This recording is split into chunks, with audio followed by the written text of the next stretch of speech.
future, not just this case, not just this investigation, not just this moment. Today is about what follows families for years, sometimes for life, inside the CPS system. Most parents believe each CPS case stands alone. It does not. CPS has a memory, and that memory shapes everything that comes next. Before we begin, subscribe to this channel. These briefings are sequential. If you miss one, you misunderstand the system. Here is the most dangerous myth parents believe. Once this case is over, we get a clean slate. That is not how CPS works. Cases close, files remain, narratives persist, and those narratives matter more than parents realize. CPS does not operate like a court transcript. It operates like a story archive. Each case adds chapters. Each interaction adds tone. Each concern adds theme. When a new report comes in, CPS does not ask, "What happened today?" It asks, "Who is this family?" That answer already exists before the investigation begins. Parents hear the phrase prior history and assume it refers to past abuse, past findings, past removals. But CPS uses prior history more broadly. It includes past allegations, patterns of concern, emotional reactivity, resistance narratives, compliance history, communication tone. Even cases parents believe were nothing can shape future risk assessments. This is critical. An unfounded case is not deleted. It is contextualized. Unfounded means the allegation could not be proven at that time. It does not mean the concern never existed. When future reports arise, CPS often reframes unfounded cases as previous concerns that did not meet threshold. That language still carries weight. CPS workers are trained to look for escalation recurrence patterns, similar stressors, repeated dynamics. A single case may be survivable. Multiple cases, even mild ones, create a pattern, and patterns are treated as risk. CPS has an internal category many parents never hear about: chronic involvement. Chronic involvement does not require abuse findings, removals, criminal charges. It simply means this family appears repeatedly under stress. Once families fall into this category, thresholds drop. What once triggered a referral now triggers intervention. Parents are often shocked when a later case escalates quickly. They say, "Last time they didn't act like this." That's because this time the family is no longer unknown. History compresses timelines. CPS acts faster when they believe they've seen this before. Early cases matter more than parents think. How parents behaved, emotionally, communicatively, cooperatively, becomes shorthand later. Future workers read summaries, not nuance. One line like, "Parent was defensive and resistant," can echo for years. Parents often hope, "This is a new worker. Maybe they'll see things differently." But workers inherit files. They inherit summaries. They inherit risk assessments. They inherit supervisor opinions. New workers rarely start from zero. They start from assumption. Supervisors are the institutional memory of CPS. They remember families, recognize names, recall patterns, shape responses. A supervisor who remembers a family as difficult or high risk influences every future interaction. Parents almost never know this is happening. When CPS believes, "We've done services with this family before," they often conclude services didn't fix the issue. That belief reduces tolerance. It makes CPS more likely to escalate rather than re-educate. CPS rarely labels families explicitly, but internally families become high needs, non-insightful, chronic stress, repeat referrals, low compliance. These labels are informal. They are powerful. They travel silently. Parents often say, "It feels like they're watching us." Sometimes that's true. Families with history may receive faster responses, lower thresholds, more scrutiny, less benefit of the doubt. This is not paranoia. It is how risk systems function. Let me pause here. Understanding this is not meant to scare parents. It is meant to explain why behavior today affects years from now. Tone matters more than parents think. Small cases still matter. The system never forgets, even when parents do. Next, we're going to cover how families get quietly flagged, what behaviors increase long-term scrutiny, how parents accidentally train CPS to distrust them, why some families can never seem to escape the system.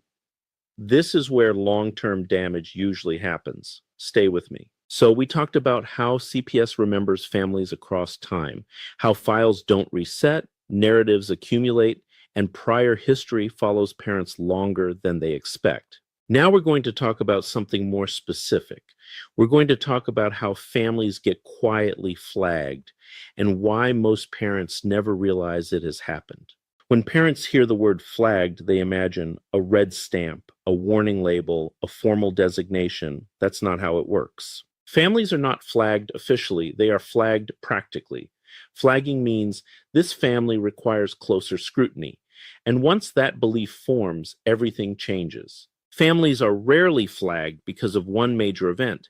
They are flagged because of repetition tone pattern, emotional volatility, inconsistency, history combined with stress. Small things repeated over time create a big picture. CPS workers operate on professional comfort. They ask themselves, do I feel confident this family can manage stress without intervention? When the answer becomes, I'm not sure, scrutiny increases. When the answer becomes, probably not, flagging begins. Let's be clear about behaviors that raise long-term attention. Not illegal behavior, not abuse, everyday behavior. Parents who cry frequently, become angry in meetings, send emotionally charged messages, appear overwhelmed, often are not seen as bad parents. They are seen as unstable under pressure. That perception follows families. Parents who correct workers constantly, challenge wording repeatedly, debate conclusions, push back on every concern, train CPS to expect resistance. Resistance increases monitoring. Parents who send long emails, attach excessive documentation, explain every decision, try to build a case themselves, often believe they are protecting themselves. They are often increasing perceived anxiety and distrust. Inconsistency matters more than mistakes.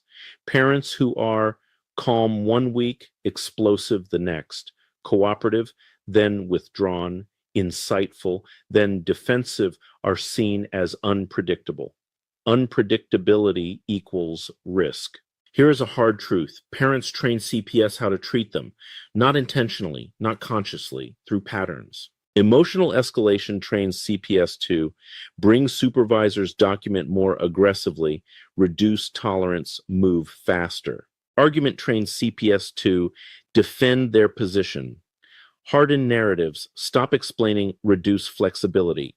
Oversharing trains CPS to see more issues, document more vulnerability, broaden risk assessment. Parents often create the very scrutiny they fear. When parents feel targeted, they often respond by communicating more, explaining more, pushing harder, being more intense. CPS reads this as anxiety, loss of regulation, escalation under stress. The system responds by tightening control. Once CPS begins to view a family as high risk, neutral behavior is read negatively. Mistakes are magnified, improvements are discounted, history is re-emphasized. This is not personal. It is cognitive bias, but it is powerful. Parents often ask, why do some families keep getting CPS called on them? Sometimes it's bad luck, sometimes it's environment, but often it's this. The family has been labeled internally as concerning under stress. Once that happens, reports are taken more seriously, interventions escalate faster, grace periods shrink. The system is responding to pattern, not event. For flagged families, thresholds quietly drop. What once resulted in advice referral, no action, now results in investigation safety plan court involvement. Parents feel blindsided because the rules changed, but they were never told. Parents often say it feels like they're looking for something. Sometimes they are, not because CPS wants to punish, but because CPS expects recurrence. Expectation shapes perception. This is important. Many flagged families are loving, well intentioned parents. They struggle with stress trauma, limited support systems, fatigue. CPS is not judging character, it is assessing system tolerance. Let's pause. If this feels unsettling, that's understandable. But clarity is power. Once parents understand how flagging happens, they can stop feeding it, even if they can't erase the past. Next, we're going to talk about how to stop reinforcing negative narratives, what behaviors actually reduce long term scrutiny, how families successfully cool off CPS attention, what stability really looks like to the system. So far today, we've talked about how CPS remembers families across cases, how families get quietly flagged, how parents unintentionally train CPS to distrust them. Now, we're going to talk about what actually reverses momentum. Not overnight, not magically, but systemically. Here is the realization parents must have to stop long term damage. CPS attention increases through pattern, and it decreases through pattern. One calm interaction does not fix a record. One good month does not erase history. But consistent stability does change how families are perceived over time. Parents often ask, how do I fix what's already in the file? The honest answer, you usually can't erase it, but you can make it irrelevant. CPS prioritizes recent, consistent behavior over old concerns if the new pattern is strong enough.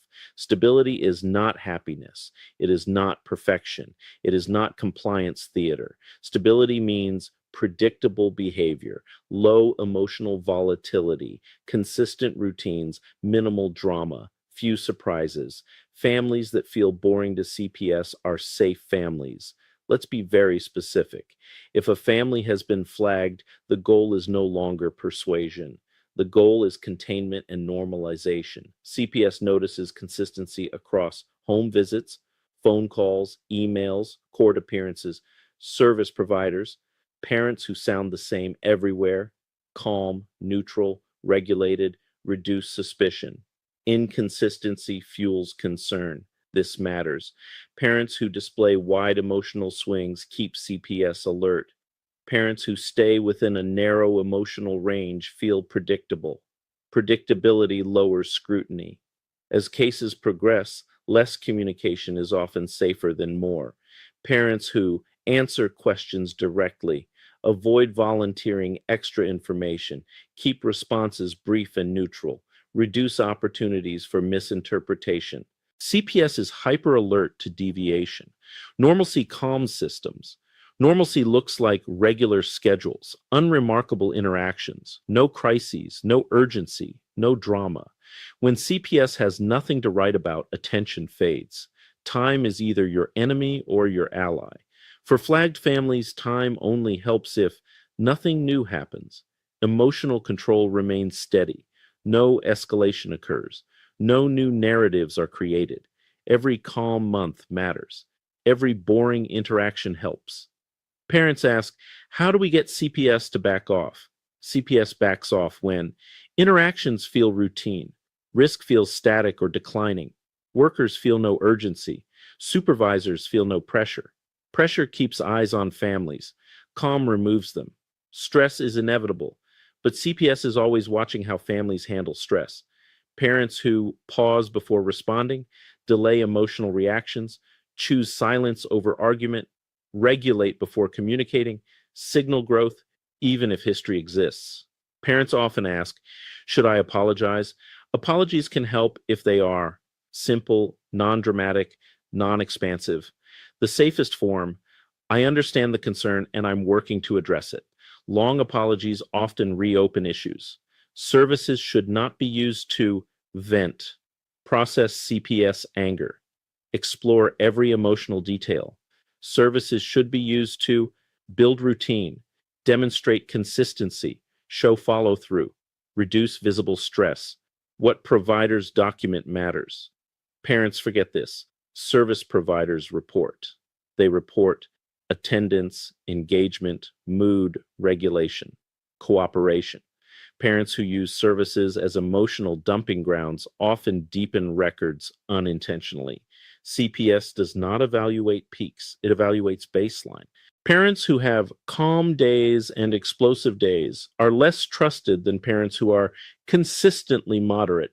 Moderation beats intensity. Over time, families develop reputations inside systems. Reputations are based on how hard cases feel, how much energy they require, how predictable parents are, how much follow up is needed. Families that require less energy receive less attention.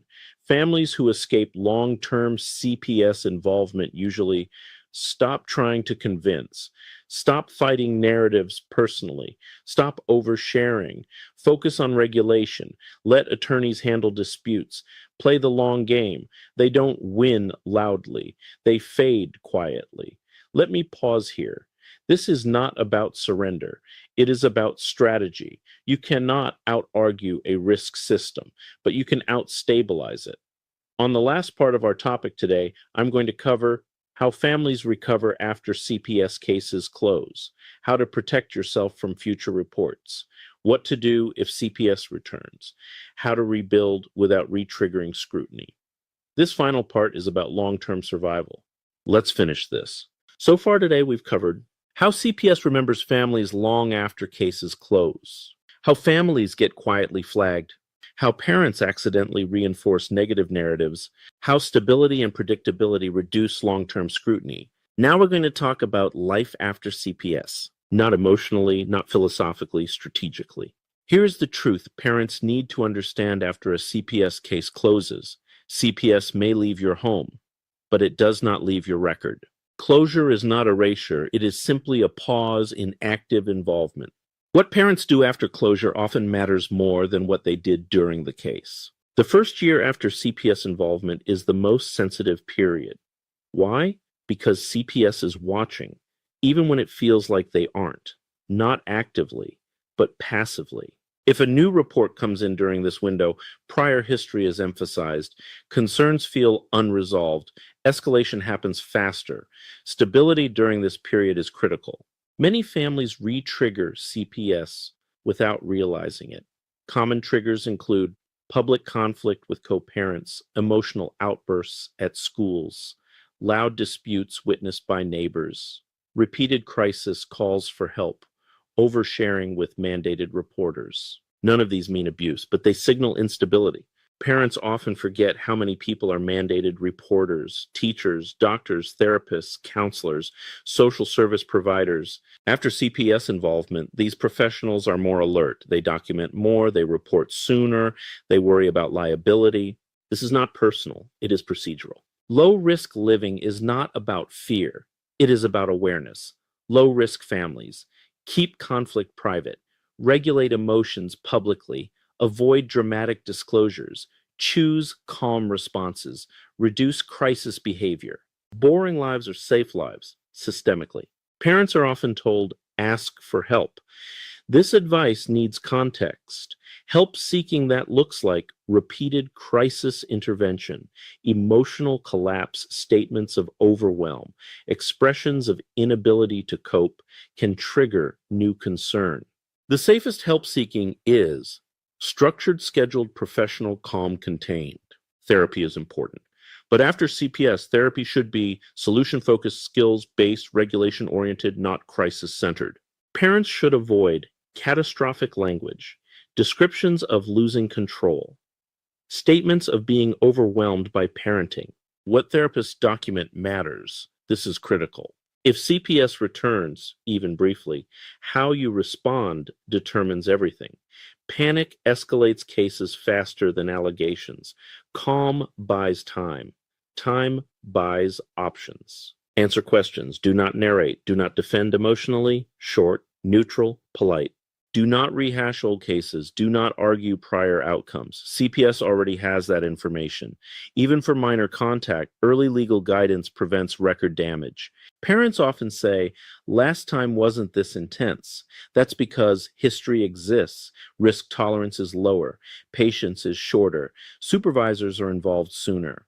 This is why post-case behavior matters so much. Families who rebuild successfully after CPS accept the reality of scrutiny, adjust behavior without resentment, reduce exposure to reporting environments, maintain emotional regulation, focus on routine and predictability. They don't prove CPS wrong, they become uninteresting to the system. This may sound uncomfortable, but it's true.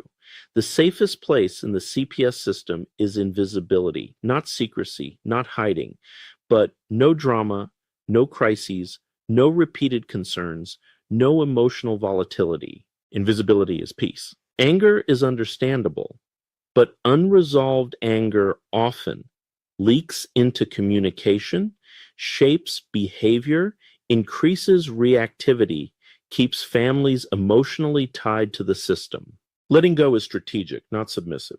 This series is not about blaming parents, excusing CPS, promising easy wins. It is about system literacy. Understanding how CPS thinks allows parents to protect their families, reduce long-term harm, avoid repeat involvement, make informed choices under pressure. Knowledge changes outcomes, even in unfair systems. If you remember nothing else from day 6, remember this. CPS tracks patterns, not promises. CPS remembers behavior, not intent. CPS responds to regulation, not emotion. Families who understand this survive the system far better than those who fight it blindly. This completes our topic for today. You now understand how CPS builds long-term narratives, how families get flagged, how to reduce scrutiny over time, how to protect yourself after cases close. Tomorrow, we will cover how to recognize early warning signs before CPS ever appears, how families can intervene early without triggering reports, the safest ways to handle outside concerns before they become cases. Next topic is about prevention before intervention. If this series has helped you see the system more clearly, subscribe to this channel. This is not motivation. This is survival literacy.